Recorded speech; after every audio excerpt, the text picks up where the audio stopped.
moody goods, villainous eyes, and porky pies. Who the f***'s talking to you, boy? Welcome to Watch Mojo UK, and today we're counting down our picks for the top 10 gritty British gangster films. A pair of movie gangsters. Oh, they're interested in us what they look like. Before we begin, if you enjoy this video, please subscribe for more great content. For this list, we're focusing on those films that feature a plethora of British actors or characters, as well as a theme of the criminal underworld, and all the provocative slang and chauvinistic bravado that goes with it. Well, let's have it then. In this country, they drive on the wrong side of the road. Number 10, Gangster No.1. Give me the next person! Our first entry chronicles the rise of Paul Bettany's young gangster character, who after following in his mentor's footsteps for a while, decides he wants a bigger slice of the cake. Whether it's his calm and collected persona, or the fact that he could snap at any minute, there is something intoxicating about Bettany's performance throughout. There's also other magnificent performances from Malcolm McDowell, David Thewlis, Jamie Foreman, and Eddie Marsan. Although Gangster No.1 was released in the year 2000, there's something incredibly visceral about this gangster flick that makes it feel like a 70s classic. London is my city. It's always going to be my city. And its close quarters camera work makes it rather uncomfortable, yet undeniably endearing to watch. Number 9, Rise of the Footsoldier. Deliver the picture she wants. Oh, I'll come down and open you up. A film that blurs the lines between cinema and reality, Rise of the Footsoldier tells the true story of the Rettendon murders, aka the Essex murders, from the mid-90s. Football hooligans and top-tier gangsters come together for drug deals, brutal violence, and tense showdowns. Unlike many other British gangster films, there is almost an unparalleled realism to the way it's filmed, almost as if the whole thing had been caught by a bystander on a camera phone.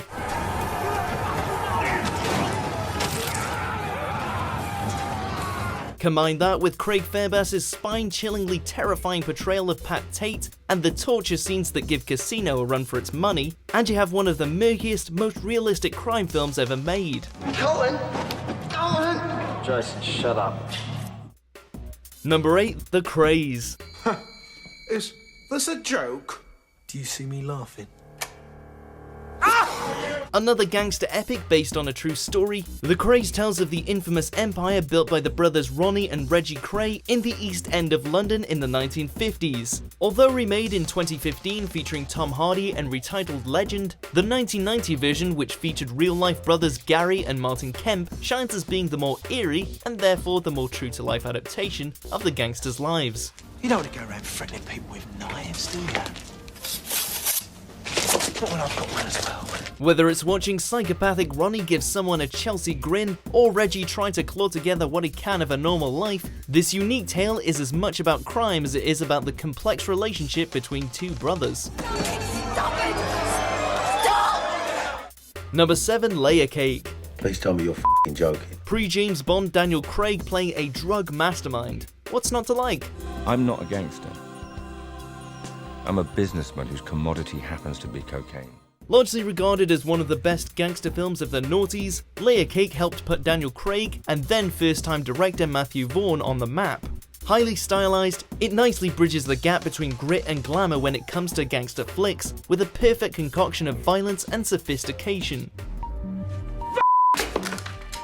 Whether it's watching someone getting baptized with a teapot, hung off a building, or having awkward phone sex, there's humour, action, and drugs.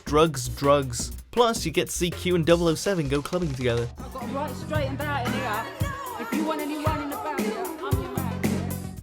Number 6, Lock, Stock, and Two Smoking Barrels. You owe what you owe. And by the time this tan's faded, you want to have paid.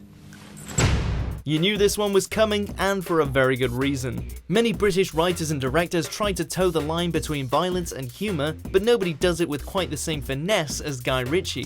Rock'n'Roller and Snatch are amazing examples of his writer-director prowess, but we feel that Lock, Stock encapsulates the swagger of British gangsters better than anything he's ever penned. Now, do you understand everything I've said? Because if you don't, I'll kill you. Crowned with memorable quotes, personas, and put-downs, Lock, Stock has so much texture to its world that each of its plot lines and colourful characters could easily have their own spin-offs. And just look at that cast! Jason Statham, Vinnie Jones, Lenny McLean, even bloody Sting is in it. You tell Harry to go himself.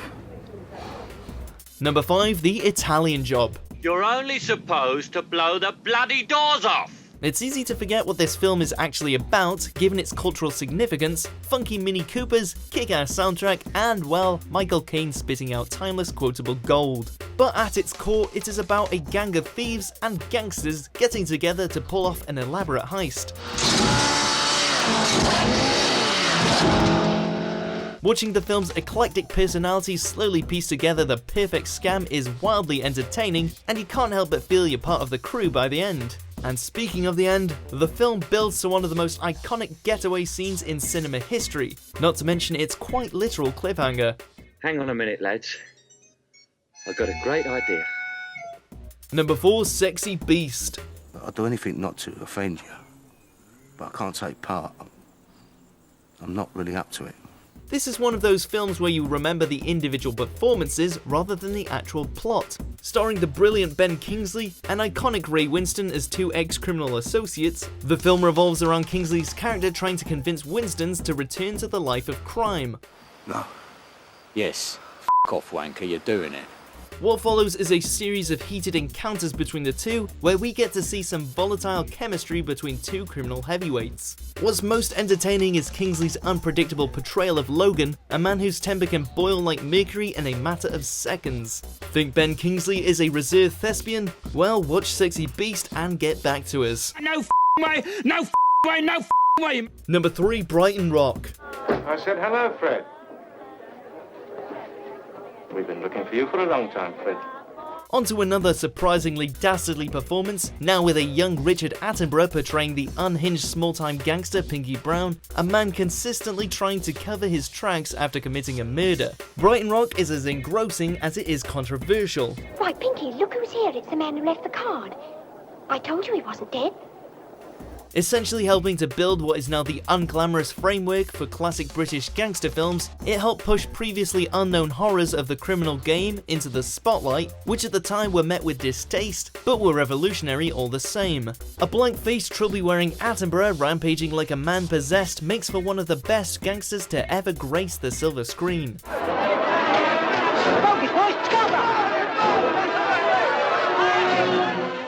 Number 2, Get Carter. I'm the villain in the family, remember? Want to see Michael Caine portray an unstoppable, vengeful Terminator-like Cockney? Stay where you are, Peter. Don't!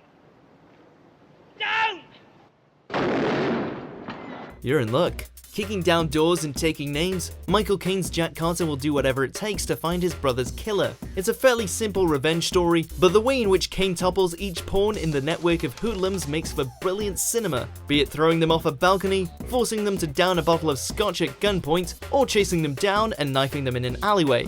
I know you didn't kill him. I know! If you ever have doubts about Michael Caine's acting chops when it comes to being a hard man, then just watch Get Carter. Now, take me back to London. Before we unveil our top picks, here's a few honourable mentions. One more word from you about her, Dad. Just keep your beak out, all right? Oh, you want your mother and I to go to prison? You want us to be murdered in our beds? No! What?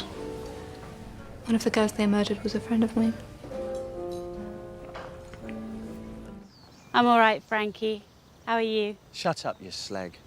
Fuck off, Sammy. Don't try and make a fool of me in front of your mates. Number 1, The Long Good Friday. They're taking it away from you. It's special branch now, and I'm getting out. Yes, the film that solidified Bob Hoskins' name in the annals of gangster history. Hoskins' Harold Shand is a man trying to build a property empire when an unexpected attack from the IRA slows things down. They try and blow at me, Mum. Wipe out me best mates. What are they trying to do? Put a frighteners on me, wind me up? What? This transforms Hoskins into a hungry Rottweiler. Watching Hoskins' fired up Harold refusing to back down from anyone is entertaining in itself, but the real charm of The Long Good Friday is just how effortlessly it manages to tackle so many issues. Be it the IRA, the free market, or the property boom, and still makes for an entertaining crime epic. And this is all narrated by an electrifying soundtrack reminiscent of Tubular Bells on acid.